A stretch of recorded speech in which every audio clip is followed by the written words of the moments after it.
Paz do Senhor para os irmãos. Paz do Senhor para os irmãos. Quantos aqui acreditam que Deus fala através da sua palavra? Digam, eu creio. Se você crê, abra a sua Bíblia no livro de Neemias. Neemias é um livro muito interessante. Tem muitos insights, muitas lições, para a vida, para a liderança, que eu quero compartilhar com você nessa oportunidade. Neemias capítulo 1, verso 1, enquanto você está localizando, eu quero louvar a Deus por esse privilégio de estar aqui, louvar a Deus pela vida do nosso pastor presidente, pastor Silas Malafaia, louvar a Deus pela vida do nosso pastor vice-presidente, pastor Silas Filho, obrigado pela oportunidade, louvar a Deus pela vida do nosso pastor Odilton, que Deus continue o abençoando, todos os irmãos aqui, eu vou ser bem sincero, dá um nervoso pregar aqui, irmãos. A nossa igreja, ela é recheada de grandes pregadores, grandes ensinadores, então você fica em oração aí, para que Deus nos dê uma palavra. Neemias, capítulo 1, o verso 1, quem já encontrou, diga eu amo Jesus. Diz assim, as palavras de Neemias, filho de Acalias, e sucedeu no ano de Quisleu, no ano 20º, estando eu em Suzã, a fortaleza, que veio Anani, um de meus irmãos, ele e alguns de Judá. Então perguntei-lhes pelos judeus que escaparam e que restaram do cativeiro e acerca de Jerusalém. E disseram-me, os restantes que ficaram do cativeiro lá na província estão em grande miséria e desprezo, e o muro de Jerusalém está fendido e as suas portas queimadas a fogo. Sucedeu que, ouvindo eu estas palavras, assentei-me e lamentei por alguns dias, e estive jejuando perante o Deus dos céus. Um pouquinho adiante, o capítulo 2, o verso 1, diz assim, sucedeu, pois, no mês de Nisã, no ano 20º, do rei Artaxerxes, que estava posto o vinho diante dele, e eu peguei o vinho e o dei ao rei, porém eu nunca estivera triste diante dele. E o rei me disse, por que está triste o teu rosto? Pois não estás doente, não é isto senão tristeza de coração? Então temi sobremaneira e disse ao rei, viva o rei para sempre. Como não estaria triste o meu rosto, estando a cidade, o lugar dos sepulcros dos meus pais assolado, e tendo sido consumidas as suas portas a fogo? E o rei me disse, o que é que me pedes agora? E disse ao rei, se é do agrado do rei, e se o teu servo é aceito em tua presença, peço-te que me envies ajudar a cidade dos sepulcros dos meus pais, para que eu a edifique. E você diz amém pela palavra do Senhor.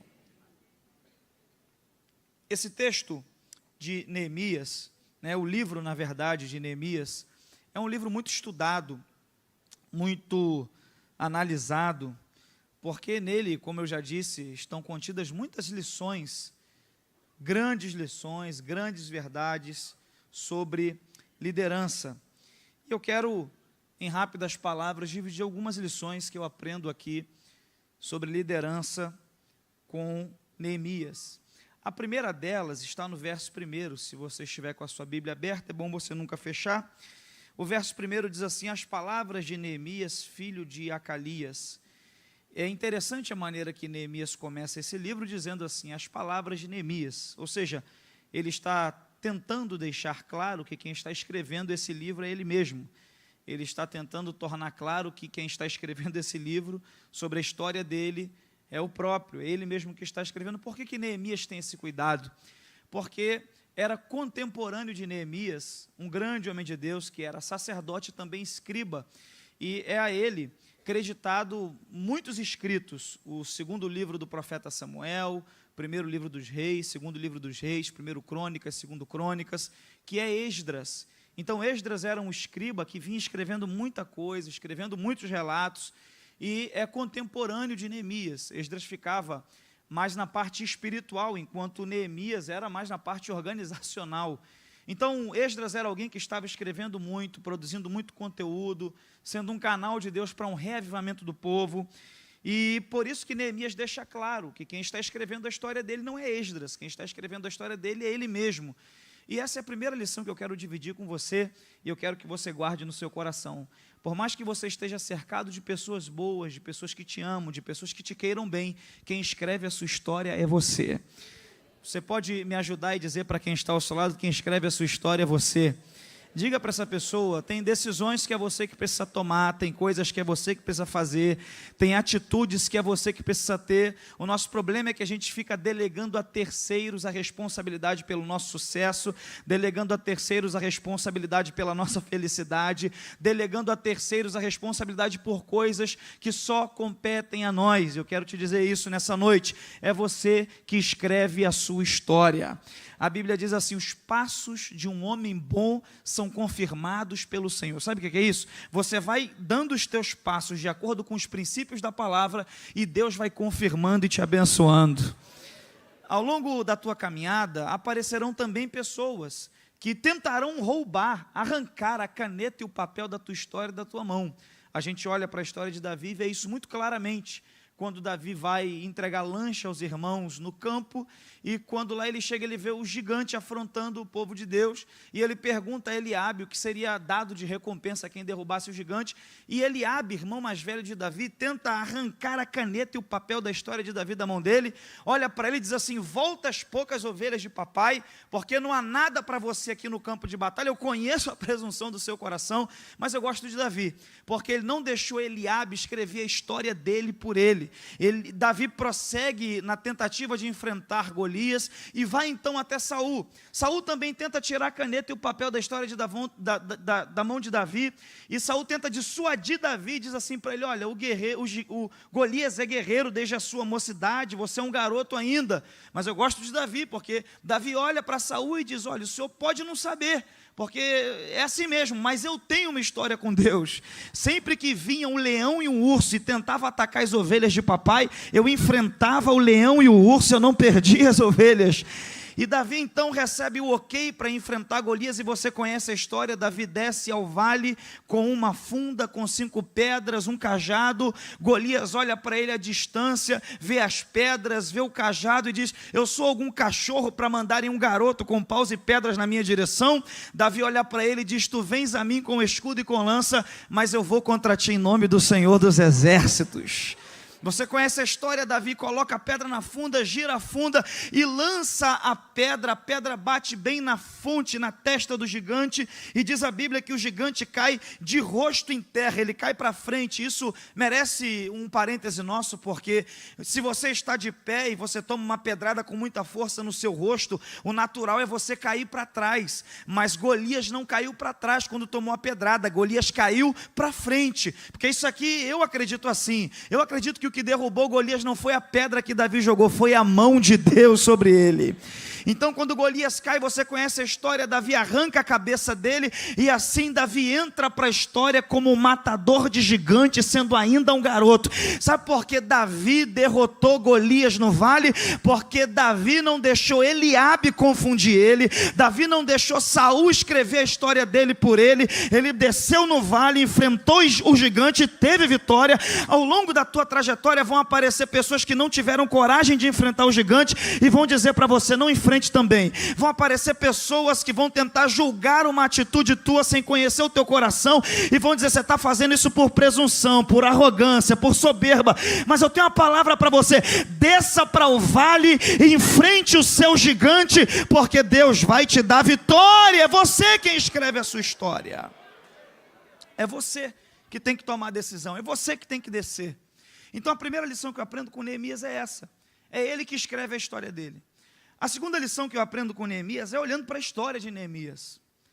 Neemias é alguém que se destaca sendo de uma função quase que única no Antigo Testamento. Neemias era um copeiro, diz que Neemias era um. É interessante que quando a gente olha para o Antigo Testamento, a gente vê 3 classes se destacando. Quantas classes? A gente olha para o Antigo Testamento e vê os reis se destacando, os nomes de maior proeminência, Davi, Saul, Salomão, reis, Ezequias, rei, Josafá, rei, até os de forma negativa, Acabe, rei. Então, a primeira classe que a gente vê destacando muito no Antigo Testamento é a classe dos reis. A segunda classe que nós vemos destacando muito no Antigo Testamento é a classe dos profetas. Moisés era um profeta, Elias era um profeta, Eliseu era um profeta, Isaías, profeta, Jeremias, profeta, Daniel, profeta. Há um compêndio de profetas no final do Antigo Testamento, profetas maiores, profetas menores. Então, a segunda classe que destaca muito no Antigo Testamento é a classe dos profetas. A terceira classe que também destaca muito no Antigo Testamento é a classe dos sacerdotes.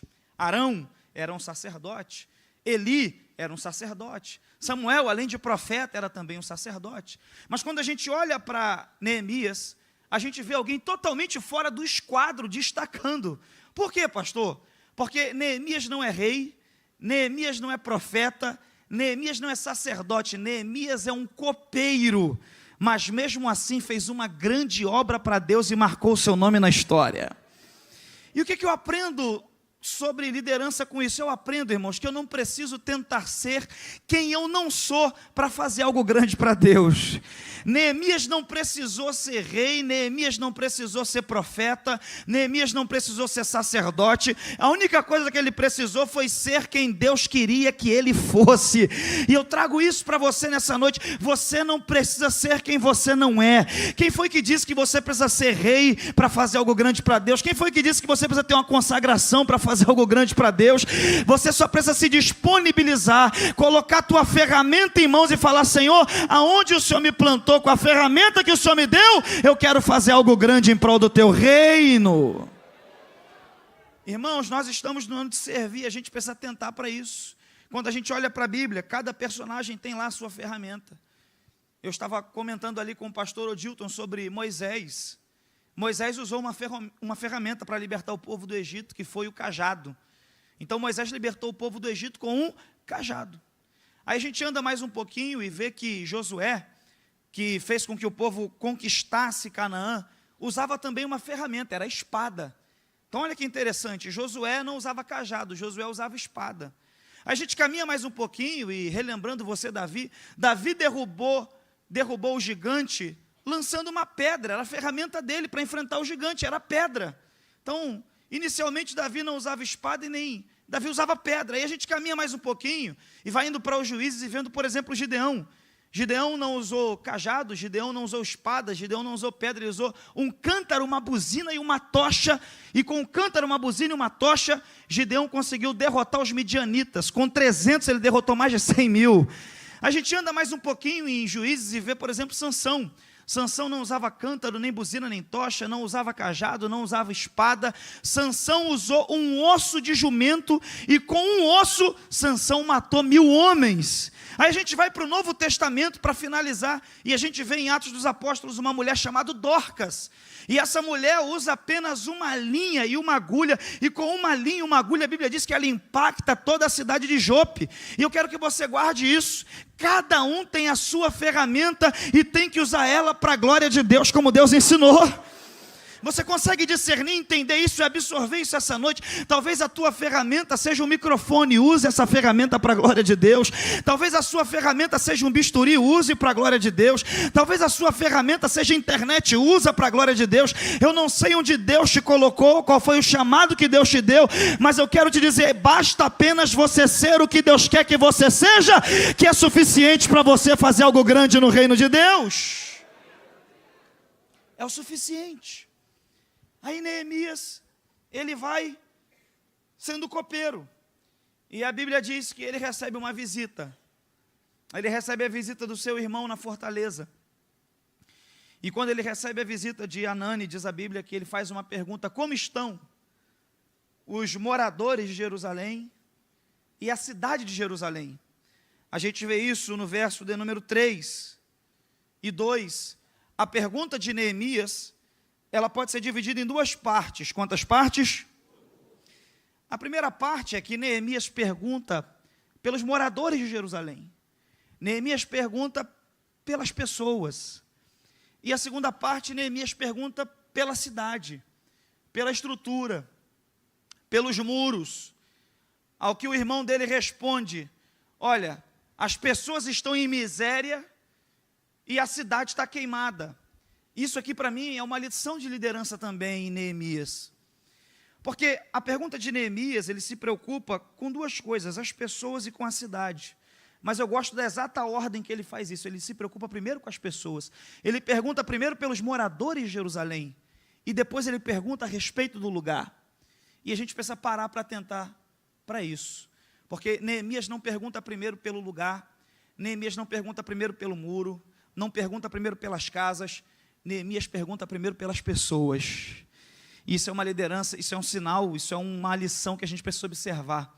Neemias, antes de se preocupar com coisas, se preocupou com pessoas. Se você tem um chamado, você precisa perceber que é necessário você preocupar primeiro com pessoas e depois com coisas. A grande questão é que a nossa geração tem feito uma confusão muito grande, sobretudo no secular, né? As pessoas, elas se preocupam primeiro com coisas, elas amam mais coisas hoje em dia, e acabam usando pessoas para conseguir coisas, quando na verdade nós deveríamos fazer o inverso. Nós que somos o povo do Evangelho, a gente precisa entender que é necessário usar coisas para abençoar a vida de pessoas e não pessoas para conquistar coisas. O que Deus quer que você entenda nessa noite é que Deus fez coisas e pessoas, coisas para serem usadas e pessoas para serem amadas. Deus fez coisas e pessoas, coisas para serem um canal e pessoas para serem um fim. Eu quero que você guarde isso nessa noite. Se você se preocupar com pessoas, Deus vai te dar coisas para você servir pessoas. Se você se preocupar com pessoas, Deus vai te dar lugares para você servir pessoas com esses lugares. Se você se preocupar com pessoas, Deus vai te dar recursos para você ajudar e abençoar a vida de pessoas. Irmãos, a melhor maneira de você conquistar um lugar é amando pessoas. A gente vive em uma geração, e como eu fui itinerante por muito tempo, eu andei em muitos lugares. E em muitos lugares eu vi uma realidade de pessoas que deveriam amar pessoas, usando pessoas. Isso não é o que deve estar no nosso coração. Você precisa sair daqui essa noite entendendo, ou melhor dizendo, relembrando essa verdade. O Evangelho não é sobre coisas, o Evangelho é sobre pessoas. Jesus não morreu por coisas, Jesus morreu por pessoas. Quando ele deu o brado na cruz do Calvário, não foi para salvar coisas, foi para salvar pessoas do pecado, da morte, do inferno.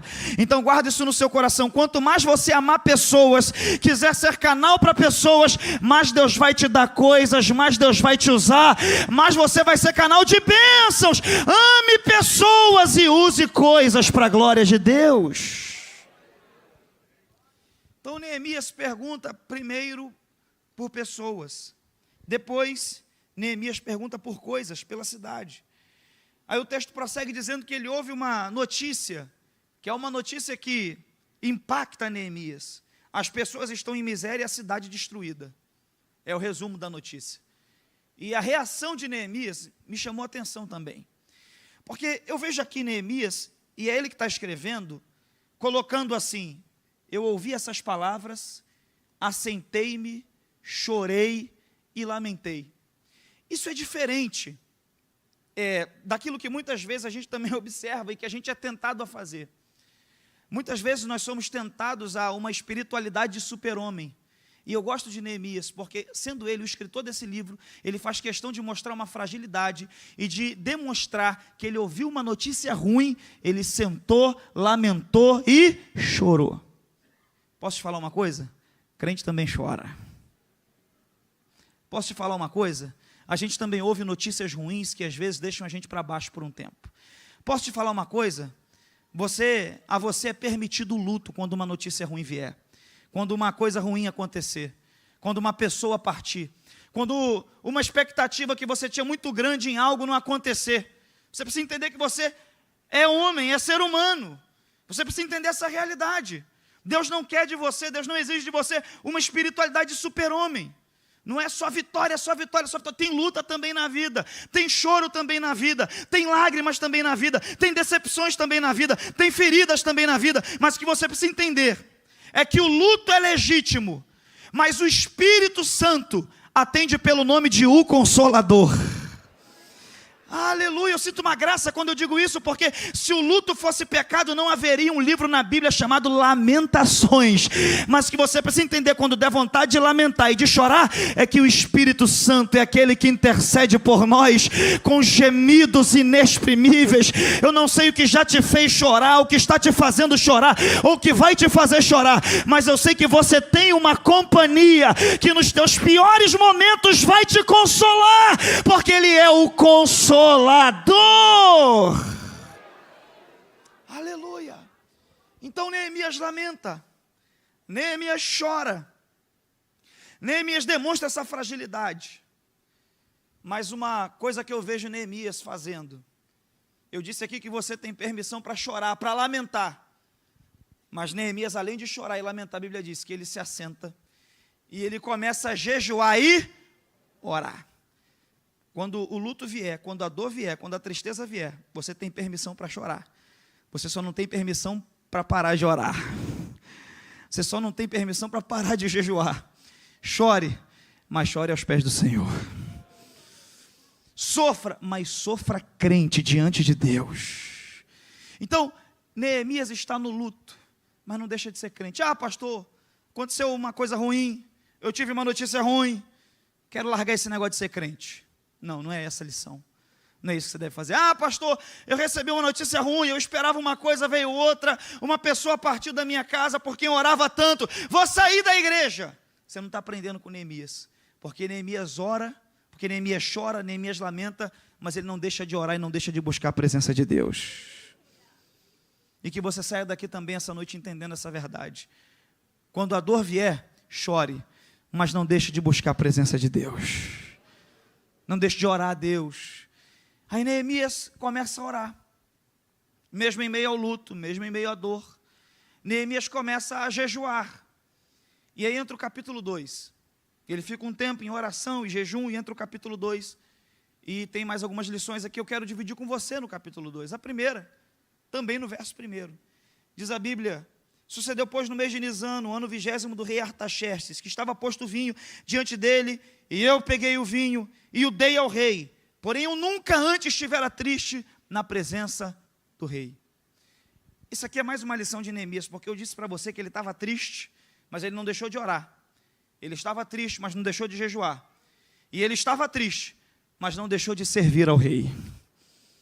Ele estava triste, mas não deixou de pegar o copo, tomar o vinho e dar o vinho ao rei. Isso é maravilhoso. Você precisa entender essa verdade. O nome disso é maturidade. Eu separar os meus sentimentos e emoções das minhas responsabilidades. Eu estou triste, mas eu faço o que eu tenho que fazer. Eu estou lamentando, mas eu faço o que eu tenho que fazer. Eu ouvi uma notícia ruim, mas eu faço o que eu tenho que fazer. A vida não está do jeito que eu quero, mas eu sou madura, eu não sou uma criança que qualquer coisinha fico fazendo birra no canto, fazendo cara de que não gostei. Aconteceu algo que eu não gostei, que me feriu. A gente precisa discernir isso. Maturidade. Eu não faço só as coisas quando eu estou feliz e para cima. Muito pelo contrário, é quando eu estou triste que Deus quer ver a minha atitude na obra dele.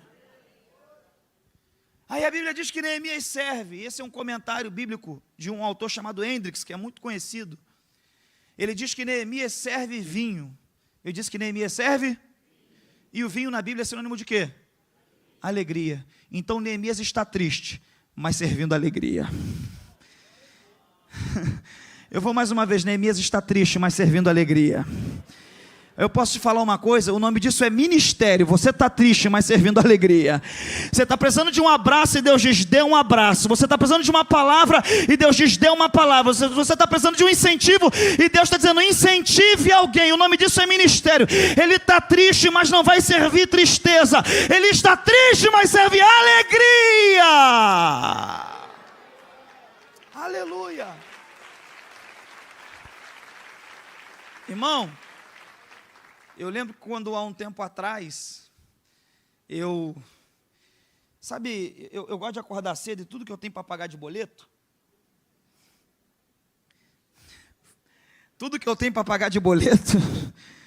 que o boleto é complicado, ele sempre vence, não é verdade? E tudo que eu tenho para pagar de boleto, eu acordo cedo, eu gosto de pagar tudo. Pego as datas direitinho, quando eu acordo de manhã, a primeira coisa que eu faço é pagar os boletos. Eu lembro que teve um dia que eu paguei um boleto, há um tempo atrás, paguei os boletos, E aí fui pagando. Minha mulher jogou mais uns 2, assim, que eu não sabia de onde era. Eu paguei. E aí, irmão, quando eu fui ver a conta não estava zerada. Se tivesse zerada, estava bom. Ela estava num outro nível. Irmão, você sabe como é que é, né? É um espírito aprisionador, chamado lins. E, irmão, estava lá para baixo do lins. Faltando coisa de R$500 para estourar o lins. Quase 510, 505. Aí eu olhei para aquilo e falei, Jesus, me ajuda a desvirar esse negócio. Os pregadores dizem que o Senhor vira o culto, então desvira a minha conta. Quem vira, desvira também, me ajuda. Aí estou eu, seguindo o dia. Eu estou dizendo que ministério é isso, você serve a alegria mesmo estando triste. E aí o dia está passando e daqui a pouco eu recebi a ligação, já no finalzinho da tarde, de um amigo, um pastor, um homem de Deus. É até conhecido da nossa igreja. E ele me ligou, nunca me liga, eu atendi, até meio preocupado. Ele me ligou e falou comigo assim, pastor Bruno, é o seguinte, eu estou ajudando a levantar uma escola no Nepal. E eu já recolhi alguns valores aqui, eu vou viajar para lá no mês tal, e eu preciso de uma ajuda aí, eu não sei, se você puder, só se puder. É mais ou menos uns R$500 para terminar. Falei, Jesus da glória, eu vou para debaixo do fundo do poço. Irmão, peguei e fiz o pix daquele valor para ele. No outro dia, sabe o que aconteceu? Nada. Você achou que ia ter um testemunho mirabolante, não é verdade? Não, no outro dia alguém me ligou e me deu 5 mil. Não aconteceu nada. Eu levei uns 3 meses para voltar ao estado natural da conta e não deixar ela desvirar. Mas isso é uma lição do que é ministério, do que é chamada. É quando você está precisando, Deus diz, dê o que você mais precisa. Tem uma história interessante no Antigo Testamento, que é das parteiras. A Bíblia diz que elas ajudavam nos partos das crianças. Aí Faraó mandou chamar as parteiras e falou assim, quando nascer menino, matem os meninos, não deixem os meninos com vida. Aí a Bíblia diz que as parteiras temeram a Deus e não a palavra de Faraó, e começaram a ajudar nos partos e deixar os meninos com vida. Aí depois Faraó manda chamar de novo as parteiras e diz, o que houve? Eu não disse para vocês que era para matar os meninos. Aí as parteiras dão uma resposta muito inteligente para Faraó e dizem assim, olha, as hebreias são diferentes das egípcias, e aí quando a gente chega lá, elas já geraram essa coisa toda. Aí Faraó libera elas e o texto segue dizendo assim, e Deus por causa disso constituiu famílias às parteiras. Eu não sei se você entende isso, mas a maior alegria de uma família é quando nasce uma criança. Então as parteiras proporcionaram alegrias em casas, sem elas ainda terem uma casa, sem elas ainda terem essa alegria, até que de tanto proporcionar alegria, chegou a vez delas também. Eu tenho uma palavra para alguém que tem boca para dar glória a Deus aqui nessa noite. Vai proporcionando o que você precisa, que a tua vez também vai chegar. Aleluia.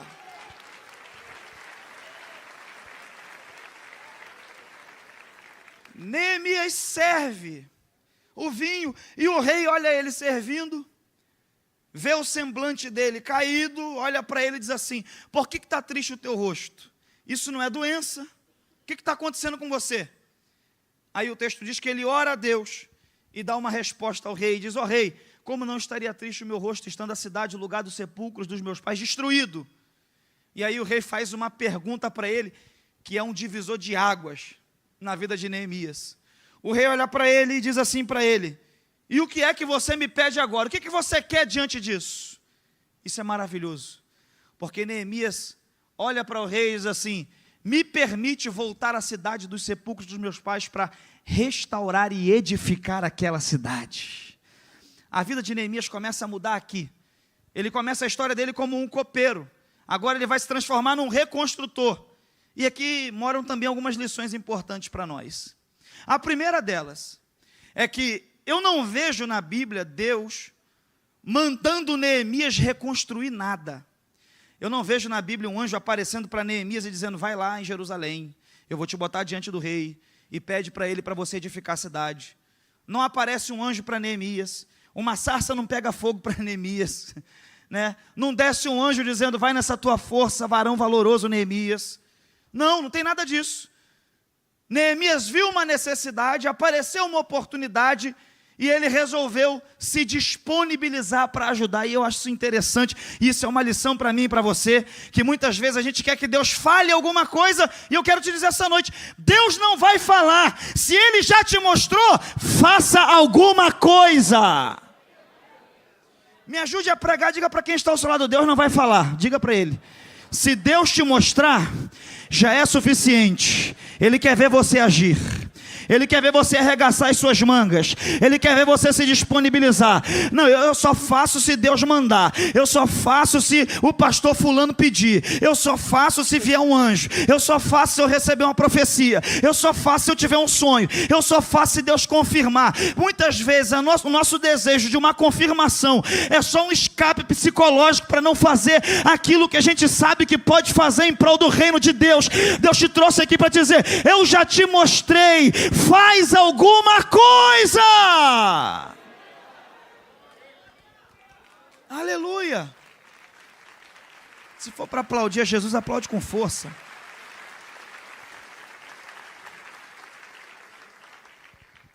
Se Deus já te mostrou, já é suficiente.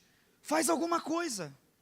Se Deus já te mostrou, já é suficiente. Ele não precisa falar.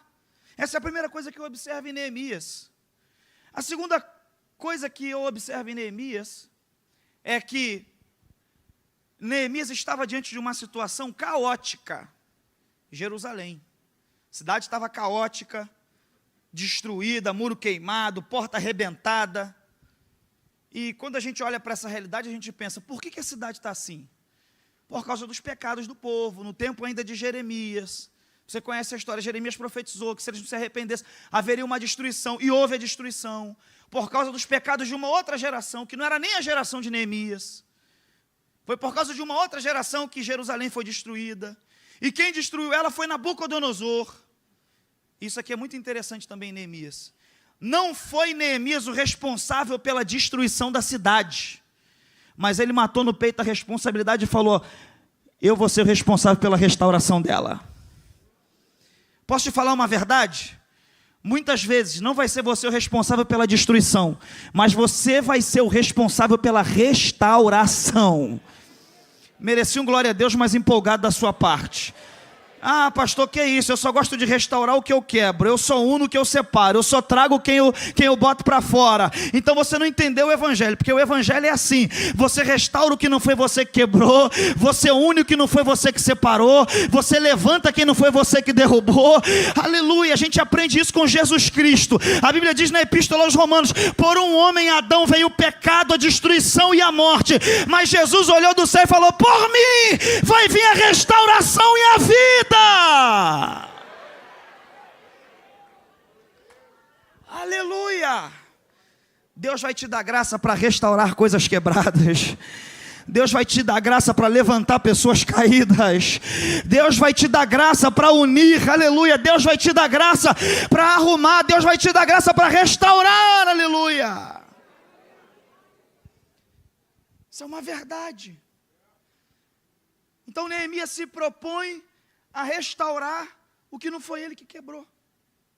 A terceira coisa que eu percebo aqui é que Neemias se propõe a isso sem nem saber ao certo quais seriam os recursos. Porque é mais à frente que o rei vai pedir uma conta a ele, vai pedir alguns detalhes a ele, e que ele vai pedir algumas coisas, mas não vai pedir tudo que demandava, porque ele também tinha medo e receio de que o rei desacreditasse do Deus dele. Isso é interessante em Neemias. Mesmo sabendo que possivelmente ele não teria todos os recursos para fazer tudo o que ele queria, ele se propôs a ir na cidade e restaurar ela com aquilo que ele podia. Isso é maravilhoso. Quando não der para você fazer o que você quer, faz pelo menos o que você pode. Me ajude a pregar. Diga para quem está ao seu lado: faz o que você pode. Porque muitas vezes o que a gente quer é muita coisa, que a gente tem uma boa ambição. Às vezes a gente quer, mas nem sempre o que a gente quer é o que a gente pode. Quando o que você quer não é o que você pode, não deixe isso te impedir de agir. Faz pelo menos o que você pode. A Epístola aos Romanos é, sem dúvidas, a epístola mais importante do apóstolo Paulo. E ela nasceu justamente disso. lá em Romanos capítulo 1, Paulo abre a epístola dizendo assim para os romanos: olha, eu desejei muito ir ter com vocês, mas não consegui. Então, como eu não consegui, eu estou escrevendo essa carta aqui para vocês. Recebam essa carta, que assim que Deus me proporcionar uma ocasião, eu vou ir ter com vocês. E Paulo achava que aquela epístola só seria lida aos romanos ali, e tinha alcance só para aquela comunidade. E não sabia Paulo que aquela epístola abençoaria a igreja por mais de 20 séculos. E os acontecimentos, talvez os mais importantes, aconteceram tendo a epístola aos Romanos como um fundamento, como por exemplo a reforma protestante. Foi lendo Romanos 1,17, o justo viverá pela fé, que Martinho Lutero começou um movimento da reforma que foi o mais forte e que fez a separação, e que hoje nós estamos aqui. E eu quero te dizer isso nessa noite: Paulo não tinha a pretensão de que aquela carta fosse abençoar por tantos séculos a igreja. Ele escreve uma carta para cumprir uma necessidade. Ele queria ir, mas como ele não pôde ir, ele mandou uma carta. Você consegue entender isso? Quando não dá para você fazer o que você quer, faz o que você pode, porque Deus vai abençoar o que você pode, Deus vai dar proporção ao que você pode, Deus vai dar relevância ao que você pode. Arregaça a tua manga: pastor, eu gostaria de ofertar 100 cestas básicas, mas eu só posso uma, faz uma só. Pastor, eu gostaria de trabalhar em 10 departamentos, mas eu só posso em um, faz em um só. Pastor, eu gostaria de todo dia gravar uma mensagem, grava uma vez por mês, faz o que você pode, porque Deus vai abençoar aquilo que você pode, aleluia. Então de vez em quando a gente precisa entender essa verdade, ainda que quando o que a gente pode não parece ser o suficiente para resolver por completo a situação, a gente tem que fazer aquilo que a gente pode. Aí Neemias se propõe, e o rei olha para ele e diz assim: tá bom, quanto tempo você vai levar para restaurar? Qual é o tempo da tua partida? Quando você vai? Quando é que você volta? E ele pede alguns detalhes a Neemias, que são detalhes, você lê no capítulo 2, são detalhes muito de organização. O que você vai precisar? Por quanto tempo? Como vai levar? Porque isso é uma outra verdade interessante e importante sobre Neemias. É que Neemias tem um espírito de liderança, Neemias é alguém ousado, Neemias é alguém de oração, mas para ele realizar essa missão, ele vai precisar, além de ousadia, além de fé, além de vida com Deus, de muita oração, ele vai precisar de uma organização. Vai precisar organizar as coisas, dar um relatório para o rei. E você precisa entender uma verdade: a organização atrai a bênção de Deus. Irmãos, muitas vezes a gente é tentado a viver de improviso em improviso. E você precisa entender que o improviso não pode ser o modus operandi, ele é uma resposta ao inesperado que surge. Entendeu? Então a Bíblia mostra para nós que Deus é um Deus de organização. A Bíblia mostra que Deus organiza e constrói o mundo em 7 dias, lá no livro do Gênesis. Primeiro dia ele faz uma coisa, segundo dia outra coisa, terceiro dia outra coisa, e vai etapa após etapa, porque Deus é um Deus de organização. Quando Deus mandou Noé construir a arca, Deus falou para ele assim: vou te dar uma planta certinha, com o tamanho do comprimento, o tamanho da altura, a largura. Nessa arca você vai construir 3 andares, vai colocar vários compartimentos diferentes. Por quê? Porque Deus é um Deus de organização. Quando o povo sai do Egito, era uma massa gigantesca, andando no deserto, e Deus orientou Moisés dizendo: vocês vão fazer o tabernáculo aí no meio, e cada tribo vai ter a sua bandeira. Deus determinou a posição que estaria cada tribo com a sua bandeira, determinou líderes sobre as tribos. Por quê? Porque Deus é um Deus de organização. Antes de Jesus multiplicar o pão e o peixe, ele mandou os homens se assentar para evitar o tumulto, a confusão, porque Deus é um Deus de organização. Então deixa eu te dizer algo: não basta apenas ousadia, coragem e fé, você precisa sentar e fazer a conta também do que você precisa, de quanto precisa, de quanto tempo. Por quê? Porque a organização atrai a bênção de Deus. Quando você fizer a tua parte, que é a organização, Deus vai fazer a dele, que é a provisão. Eu vou mais uma vez para você dar um glória e pegar essa palavra. Quando você fizer a sua parte, que é a organização, Deus vai fazer a dele, que é a provisão.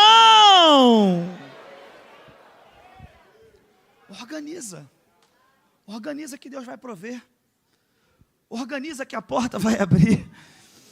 Organiza que a promoção vai chegar. organiza que o recurso vai vir. Mas você tem que sentar, organizar, saber o tempo, montar o projeto, a ideia, discutir isso, conversar, avaliar, e aí então pôr em prática e contar com a ajuda e com a mão de Deus a seu favor. Então a Bíblia nos mostra que Neemias dá esse detalhe para o rei, de quanto tempo levaria, de quanto tempo terminaria, e por fim o rei dá uma orientação para ele, dizendo para ele assim, ó, vai, mas não apenas vai, eu quero que você também volte, porque Neemias vai fazer essa viagem algumas vezes, da fortaleza de Suzã até Jerusalém, e isso aqui é interessante, o rei não dispensou Neemias inicialmente para sempre, o rei dispensou Neemias temporariamente. Por quê, pastor Bruno? Porque o rei queria Neemias por perto de novo. Por que o rei queria Neemias por perto? E isso aqui é a última lição que eu quero dividir com você. Porque Neemias, gente, ele era um copeiro. Eu disse que ele era um... Neemias era um copeiro. E o que era um copeiro naquele contexto? Eu estou bebendo água de propósito. Para você entender, o copeiro, basicamente, era aquele que provava os líquidos e também os alimentos antes do rei, para que o rei não sofresse dano. O capítulo 2 abre dizendo que Neemias está fazendo isso, ele prova o vinho e dá ao rei. Basicamente, o que o copeiro fazia? Eles colocavam a comida, e aí o copeiro ia lá, não tem veneno, não está estragado, dá para passar para o rei, dá para passar adiante. O copeiro era isso, ele provava, não tem veneno, não está estragado, dá para passar para o rei, para a família do rei, dá para passar adiante. E eu acho isso lindo, porque Neemias era alguém que provava, se não tivesse veneno, se não tivesse estragado, ele passava adiante. Se tivesse estragado, ficava nele aquilo ali, ele jogava fora. Isso é interessante, porque a gente precisa que Deus levante cada vez mais uma geração de copeiros, que não passem adiante coisas estragadas, que não passe adiante veneno, que você passe vida, Lemaravachúria, que você passe vida, que você abra a tua boca para levantar gente, para abençoar gente, para passar coisa boa, aleluia, que dos teus lábios só saiam palavras que edifiquem, que levantem, que cumpram o propósito de Deus. Já tem muita gente lá fora passando veneno, que nós sejamos aqueles que passam vida.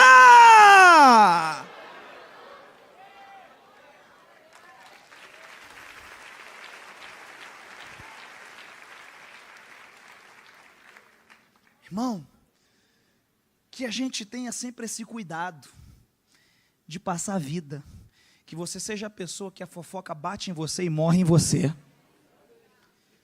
que você seja a pessoa que alguém falou algo que morra em você se é algo ruim. Isso é positivo, não tenha temor de falar bem de alguém, não tenha temor de elogiar, de botar para cima, de levantar, que sejamos nós os copeiros dessa geração.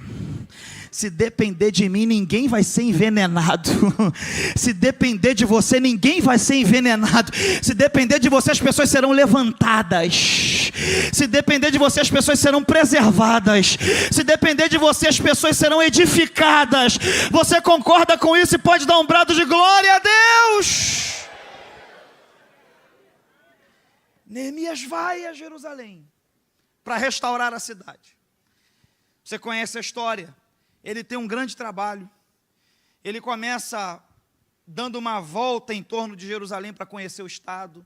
Inicialmente ele não revela tudo, e aí a Bíblia diz que chega um determinado momento, que aí sim ele junta todos ali em Jerusalém, reparte o trabalho entre eles, cada um faz uma determinada coisa, edifica o muro até uma determinada porta, e a Bíblia diz que ele consegue restaurar os muros de Jerusalém. E eu quero concluir dizendo isso para você. Aquilo que Deus colocou no seu coração, você vai conseguir concluir em nome de Jesus. Você não vai ser alguém que deixa a obra pela metade. Você não vai ser daqueles que se empolgou, resolveu restaurar, daqui a pouco desistiu, procrastinou, desanimou. Não, você vai ser daqueles que levantam, arregaçam as mangas, veem o que dá para fazer, fazem o que pode e conclui aquilo que começou. Você vai concluir o que você começou. Muros serão restaurados, lugares serão abençoados, vidas serão salvas. Você recebe isso? Pode dar um brado de glória a Deus.